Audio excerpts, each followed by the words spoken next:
Porque nós não somos igreja luterana. Exato. Os luteranos acreditam na presença real de Cristo no pão e no vinho, chamada consubstanciação. Os elementos da ceia não se consubstanciam, mas os elementos da ceia representam a presença espiritual de Cristo na ceia. Então, o pãozinho fora da ceia, fora do culto, ele tem o valor de pão, de comida ordinária.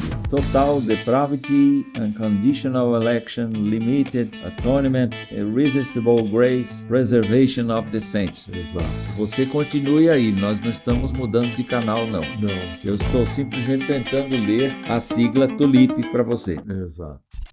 Olá, eu sou o pastor Wilson do Amaral Filho, da Igreja Presbiteriana de Jundiaí, e você está no podcast História da Reforma Protestante, um conjunto de informações compiladas pelo presbítero Vlander Zickel no decorrer de mais de 30 anos de trabalho de ensino na Igreja Presbiteriana aqui em Jundiaí.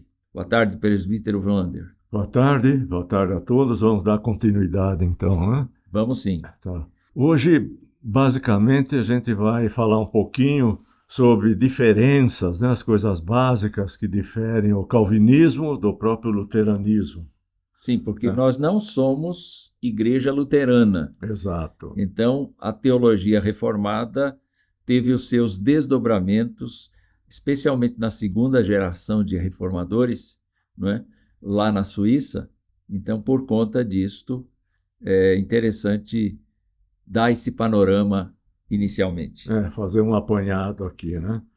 Então, em termos de diferenças básicas e aquilo que é comum às duas, vamos dizer assim. Então, por exemplo, tanto o calvinismo como o luteranismo, ambas são de tradições protestantes e são originárias da Reforma, né? E porém divergem em alguns aspectos teológicos fundamentais, né? Por que essas diferenças? Bom, diferenças decorrem da abordagem distintas de seus fundadores, né? A gente está falando de João Calvino e Martinho Lutero, né? No que diz respeito à interpretação das Escrituras e compreensão da própria natureza da salvação. Então, uma das principais diferenças reside na sua compreensão da soberania de Deus e do livre-arbítrio humano. Lembrando que esses comentários a gente pega através de pesquisa, né? Sim. Então, só para ficar bem claro isso. O calvinismo, por exemplo, enfatiza a soberania absoluta de Deus, não relativa, mas absoluta, ensinando que Deus predestinou alguns indivíduos para a salvação, conhecidos como os eleitos, e outros para a condenação, seriam os réprobos, né? Essa doutrina, também conhecida como dupla predestinação, não é aceita no luteranismo, pela informação que eu colhi aí, né? Os luteranos, embora reconheçam a soberania de Deus, dão mais ênfase ao livre-arbítrio humano ao aceitarem ou rejeitarem a graça de Deus. Na verdade, há uma tradição anterior ao movimento da Reforma, especialmente dominante na Igreja Católica Apostólica Romana, do fato de que, para a pessoa ser salva, ela precisa ter um assentimento do intelecto e da vontade, e assim, mediante a sua escolha, a sua liberdade de escolha, ela pode aceitar o batismo católico ou se submeter ao batismo católico. Então, considerando que Lutero veio de uma situação em que ele estava rompendo, não necessariamente com a igreja, mas estava rompendo com a forma, como as coisas estavam acontecendo, a impressão que a gente tem é que eles não mexeram muito nesse ponto, eles continuaram acreditando na liberdade do ser humano, não é? Embora Lutero tenha reconhecido, sim, pela teologia da cruz, que todo homem é pecador e é impossível ser salvo sem que Deus toque no coração dessa pessoa. Sim. Essa doutrina, como nós falamos, também é conhecida como dupla predestinação. E outra diferença fundamental seria a visão dos sacramentos. Embora ambas as tradições reconheçam o batismo e a comunhão como sacramento, são os dois, né? Quando a gente fala sobre a comunhão, é a Eucaristia, né? Elas diferem na sua compreensão sobre a presença de Cristo na Eucaristia. Quer dizer, já foi sobejamente falado sobre isso nas aulas, né, que são dadas aqui na igreja. Mas, por exemplo, os luteranos acreditam na presença real de Cristo no pão e no vinho, chamada consubstanciação, mas não na transformação dos elementos, que vem da teologia católica, que seria a transubstanciação. Enquanto que nós, os calvinistas, nós vemos a ceia do Senhor como um memorial de caráter apenas simbólico. Na verdade, a igreja, vamos dizer, o calvinismo mesmo, ele entende a presença espiritual de Cristo nos elementos da ceia.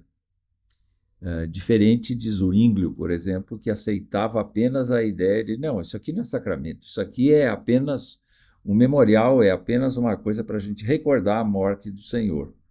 Só que Calvino entende que os elementos da ceia não se transformam, os elementos da ceia não se consubstanciam, mas os elementos da ceia representam a presença espiritual de Cristo na ceia. Então, o pãozinho fora da ceia, fora do culto, ele tem o valor de pão, de comida ordinária. Mas quando o pãozinho está na ceia, aí ele efetivamente simboliza o corpo de Jesus e nós, pela fé, somos alimentados espiritualmente pelo Senhor Jesus. Só relembrando que esse foi um ponto no encontro de Marburg entre Zwinglio e Lutero, dos 15 artigos, foi o ponto de confrontação violenta, né? Foi. Em que o alemão lá, ele esmurrava a mesa, escrevia na mesa com giz. Ele queria convencer Zwinglio da consubstanciação, né? E no fim, bom, ficou até um clima pesado, né? Mas essa é a situação que sobrou, né? As duas tradições também diferem na forma de governo da igreja, né? Sim. Tudo isso já foi dado nos estudos de quinta-feira à noite também, nós já vimos isso. Uhum. Porém, sempre voltando a falar alguma coisa a mais, né? O calvinismo tipicamente segue um chamado modelo presbiteriano, com membros das igrejas que são eleitos, enquanto que o luteranismo muitas vezes adota uma estrutura episcopal, com bispos, né? Isso reflete as suas diferentes compreensões acerca da autoridade e organização da igreja. Se bem que isso não altera muito o propósito da igreja. Quer dizer, a forma de organização é basicamente uma estruturação, um esforço de retirar da tradição das Escrituras, e quando eu falo da tradição das Escrituras, são as recomendações dos apóstolos. Paulo, por exemplo, fala disso, Pedro fala disso, e nesse caso específico, é muito mais fácil a gente enxergar a figura de presbíteros e diáconos, não é? Embora também haja a figura de episcopos, de onde sai a ideia do luteranismo de estrutura episcopal. Além disso também, né, o calvinismo tem uma forte ênfase no papel da congregação na tomada de decisões. A gente vê aqui, por exemplo, que qualquer escolha, qualquer nova aquisição, venda ou eleição, tudo tem uma assembleia, né, para decisão onde toda a congregação participa. Eu queria lembrar uma característica nossa, que toda igreja deve ter, mas os presbiterianos têm prestação de contas para a assembleia, né? Sim. Todos os anos, o pastor, os pastores, o conselho da igreja, a junta diaconal, os órgãos internos têm que prestar conta da sua administração para a assembleia. Apresentação de relatórios, resultados, auditorias, tudo. Tá certo. Tá. Já o luteranismo, embora ele valorize a contribuição congregacional, ele tende a enfatizar a autoridade dos bispos, né, que orientam a igreja e seus ensinamentos. Olha, mais uma vez você vê aí a questão A influência. da influência do catolicismo anterior. Exatamente. Como tal, para a gente compreender essas nuances, né, da governança dessas duas tradições teológicas, especialmente o calvinismo, explicado em detalhe, revela as suas prioridades e abordagens teológicas implícitas e decorrentes de uma liderança comunitária. Você sabe que a gente tem exemplos no Antigo Testamento a respeito dessa liderança comunitária. Uma vez, Jetro, sogro de Moisés, foi visitar Moisés. E chegou lá e ficou abestalhado de ver que Moisés passava o dia inteiro resolvendo picuinhas do povo.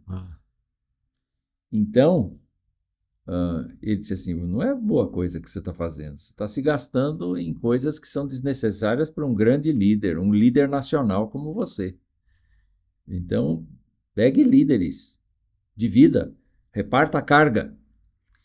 E é assim que a Igreja Presbiteriana, especialmente a Igreja Reformada, de um modo geral, e o Calvinismo em particular, tratam essas questões, né? A delegação de competências, a delegação de autoridade, é uma coisa que a gente viu na Escritura, na pessoa de Jesus e na orientação apostólica. Exatamente.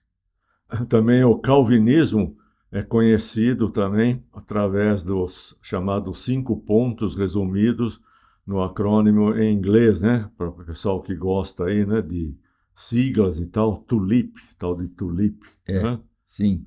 Que seria, então, tem aí o T, né, depravação total, depois tem a eleição incondicional. No outro, mais para frente, a gente vai ver a origem dessa palavra aí, nos termos em inglês, né? Expiação limitada, não é ilimitada, mas é limitada, né? Graça irresistível e perseverança dos santos. No próximo slide tem a terminologia em inglês, né? Para ver de onde sai essa sigla aí. Os luteranos concordam com alguns aspectos desses pontos, geralmente não os enfatizam no mesmo grau que nós calvinistas, né?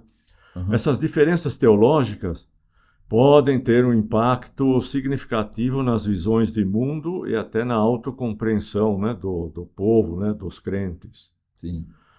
A ênfase calvinista na predestinação, por exemplo, isso daqui comentários, né, que a gente vê, pode levar a um maior sentido do propósito divino, mas também pode, conforme outras correntes teológicas, criar ansiedade sobre o estado de eleito.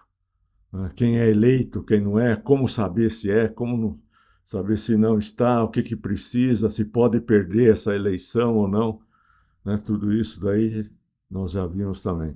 A visão luterana, com sua ênfase no livre-arbítrio, pode promover um senso mais forte de responsabilidade pessoal nas decisões de fé, né?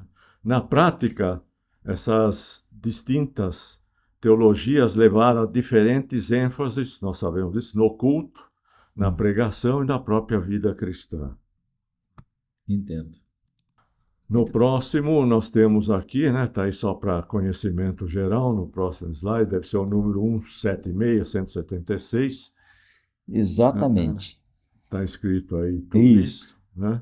Total depravity, unconditional election, limited atonement, irresistible grace, preservation of the saints. Exato. Você continue aí, nós não estamos mudando de canal, não. Não. Eu estou simplesmente tentando ler a sigla TULIP para você. Exato.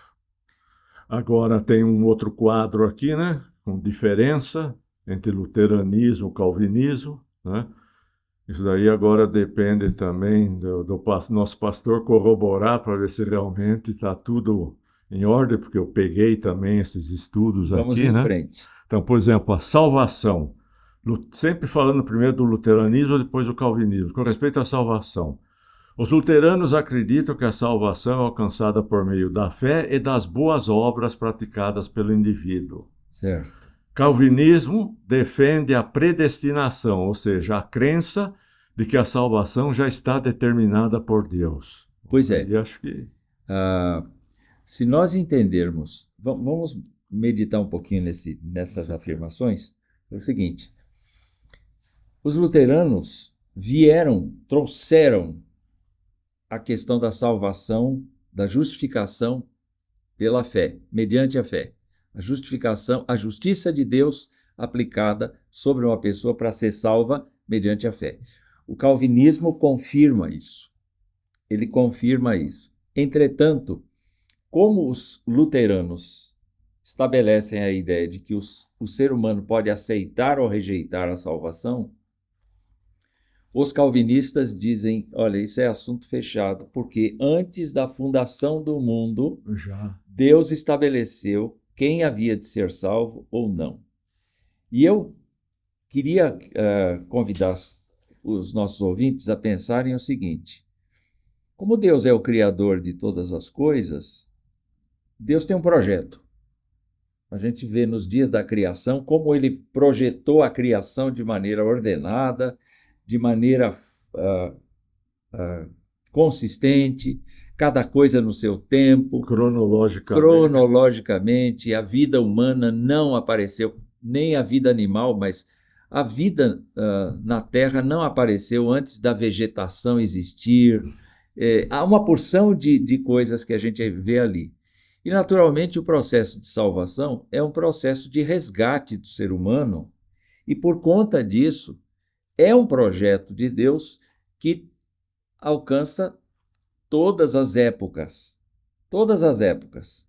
Então, se você disser assim, quando é que Deus começou a predestinar? Ele predestinou antes mesmo da história começar. Mas quando é que essa predestinação começou a ficar prática? A partir da existência dos indivíduos. E essas pessoas que estão sendo alcançadas por Deus, pelo chamado de Deus, não tem nenhuma coisa especial, porque Deus escolheu antes de que elas existissem. E alguém pode dizer assim, não, mas foi porque Deus já sabia que elas iam aceitar.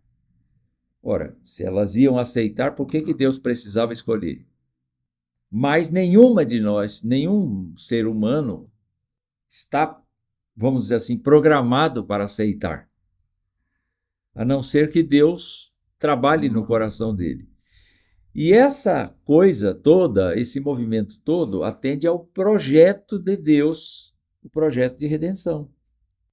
Então, vai nascer alguém aqui, daqui 30 anos, se Jesus não voltar, que vai fazer parte desse projeto de redenção. Porque enquanto estamos na Terra, nós somos os responsáveis por proclamar o amor e a graça de Deus. Jesus Cristo disse assim, vão e anunciem o Evangelho para toda criatura. Então essas pessoas que não estão predispostas a aceitar a Deus, são chamadas por Deus, convencidas por Deus, elas creem em Deus, e a partir daí elas começam a servir a Deus dentro daquele propósito inicial do plano de redenção. Por isso que a predestinação não é uma escolha no capricho, é uma escolha dentro do projeto, é dentro do plano de Deus. É o que as Escrituras nos mostram muitas vezes, né? Isso com respeito à salvação. Daí, vamos falar um pouquinho sobre a intermediação, né? O luteranismo, por exemplo, ele não admite a possibilidade de intermediação entre Deus e seu fiel. Não há adoração aos santos, que são apenas lembrados e citados como exemplos a serem seguidos no que diz respeito à fé e testemunho dos mesmos. A gente vê que as igrejas mantêm, né, pinturas, imagens, tudo isso também como oriundo da própria tradição católica, né? Mas não tem, vamos dizer assim, a interferência deles, seriam mais como exemplos a serem seguidos, né? O calvinismo não admite a possibilidade de intermediação entre Deus e seu fiel. O indivíduo por si só teria condições de se relacionar com Deus. Isso. Mais uma vez aqui eu queria intervir para dizer que o calvinismo entende, como o luteranismo, que não há intermediários. Cristo é o único mediador entre Deus e os homens. Mas o calvinismo, ele retira retira. Ele não é desfavorável à cultura, ele não é desfavorável a gente buscar uma citação de pessoas que são consideradas santas na igreja. Ele não é contra isso, mas os templos são nus, os templos são simples.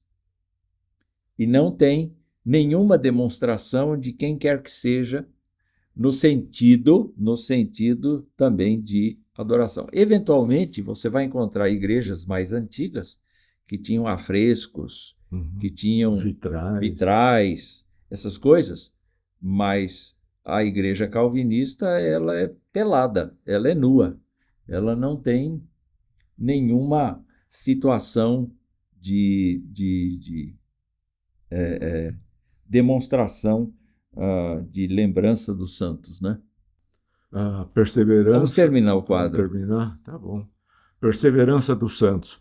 Os luteranos acreditam que a perseverança dos santos é necessária para a salvação, ou seja, o indivíduo deve permanecer firme na fé e praticar boas obras. Outra vez... Por causa do arbítrio. Exato. Né? Já calvinismo, a doutrina calvinista, inclui a perseverança dos santos, né? Seria o processo de santificação, que afirma que aqueles que são salvos por Deus não podem perder sua salvação, independentemente de suas obras. É porque a salvação foi providenciada por Deus e não pelo homem. E é independente das obras. Já está... porque as obras, na verdade, elas estão relacionadas ao processo do cidadão santificar-se. Do processo da pessoa se tornar semelhante à pessoa de Jesus. Presbítero Vlander, o nosso episódio acabou.